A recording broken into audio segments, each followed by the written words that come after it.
Hello students, once again welcome है मेरे YouTube channel डीकेजे consultancy पे आप सभी का। और आज बहुत इंपॉर्टेंट टॉपिक में मैं बात करने वाला हूँ। और जैसे कि सभी बच्चे अभी वेट कर रहे होंगे कि हमारे एनआईएस का रिजल्ट कब आएगा, तो रिजल्ट की डेट तो मैं नहीं बताने वाला हूँ, लेकिन हाँ मैं आपको ये बताने वाला हूँ कि क्या पासिंग क्राइटेरिया रहता है एनआईएस के अंदर, कि 10th के बच्चे जो होते हैं वो कितने मार्क्स आते हैं तब पास होते हैं, और 12th के जो स्टूडेंट है वो कितने नंबर उनको पास होने के लिए लाने होते हैं। मैं इस पे आज बात करने वाला हूँ। मैंने मेरी बहुत सारी वीडियोस के अंदर बताया हुआ है कि नॉर्मली जो है वो अगर आप मेरी पुरानी वीडियोस देखोगे तो मैंने बहुत सारी इन्फॉर्मेशन आपको यूनिवर्सिटी रिगार्डिंग बता रखी है, बोर्ड के रिगार्डिंग बता रखी है, लेकिन मुझे भी बहुत सारे बच्चों के मैसेज और ये सब आए हैं कि सर आप ये बताइए पास होने के लिए कितने नंबर चाहिए। तो आज मैं आपकी जो बात करने वाला हूँ इसी पे बात करने वाला हूँ। और वीडियो को स्टार्ट करने से पहले मैं सभी से रिक्वेस्ट करूँगा, जो भी फर्स्ट टाइम मैंने मेरे इस चैनल पे मेरी वीडियो देख रहे हैं उनसे रिक्वेस्ट करूँगा मेरे चैनल को सब्सक्राइब करना ना भूलें और बेल आइकन जरूर दबाएं, ताकि इससे आपके बहुत सारे मैं इंपॉर्टेंट वीडियोस आपके फ्यूचर के लिए लेके आता हूँ, जिसके नोटिफिकेशन आपको मिलते रहेंगे। तो चलिए आज हम लोग बता दें कि क्या पासिंग क्राइटेरिया रहता है। जैसे मैं बात करूँ नॉर्मली एक 10th और एक होता है 12th क्लास।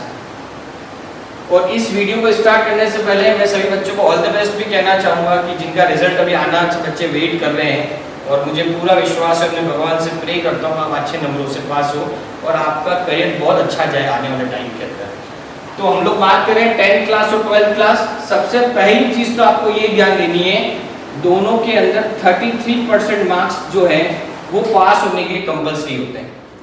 33% मार्क्स जो है वो आप 10th में हो तो भी चाहिए और आप 12th में हो तब भी चाहिए।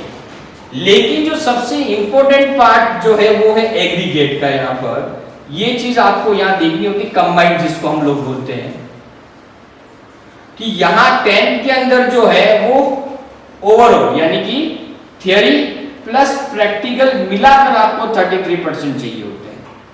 10th के अंदर आपके प्रैक्टिकल और थियरी दोनों मिलाकर आपको कितने चाहिए, और साथ साथ में आपके टीएमए के मार्क्स भी जुड़ते हैं, 33% चाहिए। लेकिन अगर मैं बात करूं 12th के अंदर, तो यहां पर आपको क्या करना होता है, आपको इंडिविजुअल पास होना होता है, यानी कि प्रैक्टिकल में भी आपके 33% चाहिए, थियरी में भी आपके 33% चाहिए, और कंबाइन दोनों मिला के आपके 33% होने चाहिए, तभी जाकर आप 12th के अंदर पास हो जाओगे, बाकी नहीं होंगे। ये चीज आपको ध्यान में रखनी है।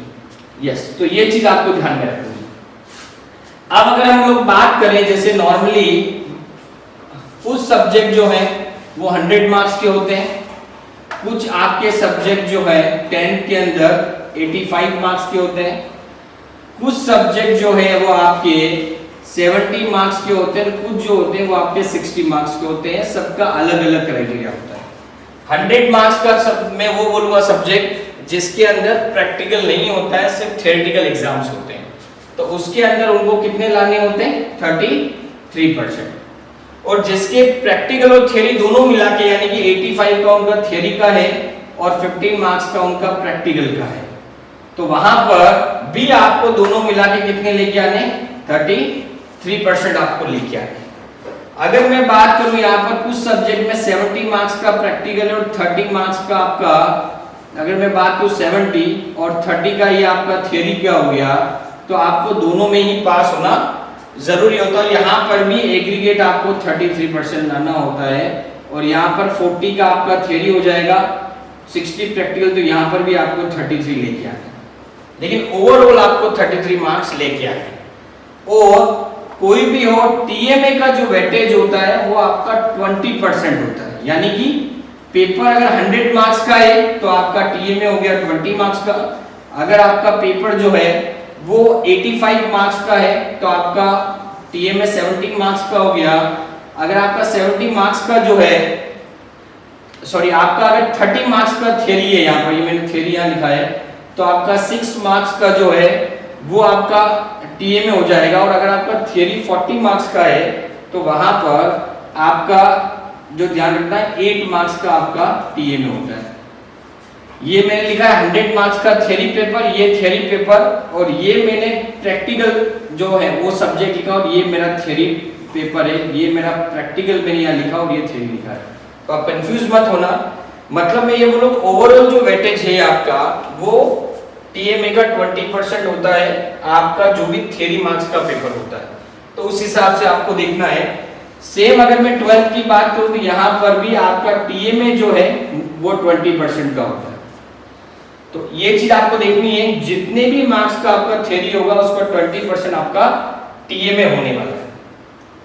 तो जब मैं बात करूं आपका 80 मार्क्स का पेपर हो रहा है, अगर आपका 80 मार्क्स का थ्योरी का पेपर है तो उसमें आपको 26 मार्क्स जो है वो पास होने के लिए लाने होंगे। ये चीज आपको ध्यान में रखना है, जिसके अंदर अगर मैं ये बोलूं कि आपका टीएमए जो है वो 20% हो गया, यानी कि 16 नंबर का हो गया, तो अलग से थ्योरी आपका 64 मार्क्स का हो जाएगा। टीएमए जो होता है वो पास होने के लिए आपका इजी रहता है, बहुत जरूरी होता है, तो आपका टीएमए भी आपको यहाँ पर बनाने होते हैं। लेकिन 10th के अंदर ओवरऑल आपको 33% मार्क्स लेके आने, यानी कि दोनों मिलाकर। अब मैं एक सिंपल एग्जांपल बताऊं, जैसे आपका पेंटिंग जो है वो आपके 70 नंबर का आपका प्रैक्टिकल होता है और 30 मार्क्स का थ्योरी होता है।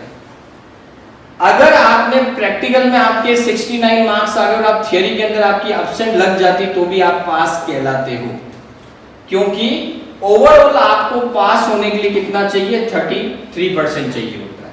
तो ये चीज आपको ध्यान में रखनी है कि 10th के अंदर ओवरऑल आपको 33% चाहिए, मतलब प्रैक्टिकल और थ्योरी दोनों के मिला के साथ में टीएमए के मार्क्स भी आपके लिए सपोर्ट में हो जाते हैं। लेकिन अगर मैं यहाँ बात करूं 12th की, तो फॉर एग्जाम्पल आपका फिजिक्स और केमिस्ट्री है। फिजिक्स में 80 मार्क्स का आपका होता है प्रैक्टिकल, और थियरी आपका 80 मार्क्स का और प्रैक्टिकल आपका होता है 20 मार्क्स का। ये भी आपका अगर मैं बात करूं तो 80 मार्क्स का आपका केमिस्ट्री का होता है और प्रैक्टिकल आपका 20 का होता है। इसका मतलब यहां अगर आप थियरी में पास हो गए और प्रैक्टिकल में फेल हो गए तो आपके जो रिजल्ट के अंदर लिखा हुआ आएगा SYCP, यानी कि अभी प्रैक्टिकल आपका क्लियर करना बाकी और आपके पास लिखा हुआ नहीं है। और वही अगर आपका थियरी के अंदर जो है वो आप फेल हो गए हैं और प्रैक्टिकल में आप पास हो गए हैं, तो आपको लिखा आएगा SYCT, यानी कि थियरी में भी आपको पास होना बाकी है, क्योंकि 12th के अंदर इंडिविजुअल सब्जेक्ट के अंदर पास होना जरूरी होता है। कंबाइंड में 33 चाहिए, लेकिन प्रैक्टिकल में भी 33% अलग चाहिए होता है और थियरी में भी आपको 33% अलग चाहिए होता है। लेकिन जब मैं 10th की बात करूं तो प्रैक्टिकल में और थियरी में दोनों मिलाकर आपका 33% चाहिए होता है, यानी कि 100 में से 33 नंबर।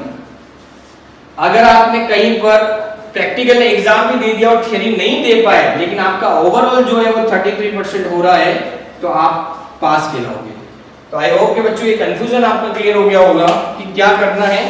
सिंपल एक चीज ध्यान रखनी है आपको, 10th के अंदर ओवरऑल आपको पास होना है 33%, लेकिन 12th के अंदर इंडिविजुअल आपको पास होना होता है, प्रैक्टिकल और थियरी मिलाकर। और टीएमए का भी वेटेज होता है। टीएमए की इंपॉर्टेंस इसलिए होता है वो पास होने के लिए आसानी होती है। तो टीएमए अगर आप सबमिट कराते हो तो जितना भी आपका थियरी का पेपर है और उस थियरी का पेपर का 20% वेटेज होता है जो आपके थियरी के मार्क्स के अंदर जुड़ जाता है, ताकि आपके पासिंग मार्क्स जो 33% क्राइटेरिया उसके अंदर एड हो जाता है और आप इजीली इसमें पास हो सकते हो। तो आई होप मैंने ये जो पासिंग क्राइटेरिया आपको बच्चों को बताया आपको समझ में आया होगा। फिर भी अगर आपको लगता है कोई कंफ्यूजन है तो आप मुझे जरूर कमेंट करें, मैं दोबारा इस चीज को क्लियर करूंगा। With that thank you so much. आपका अपना अविनाश।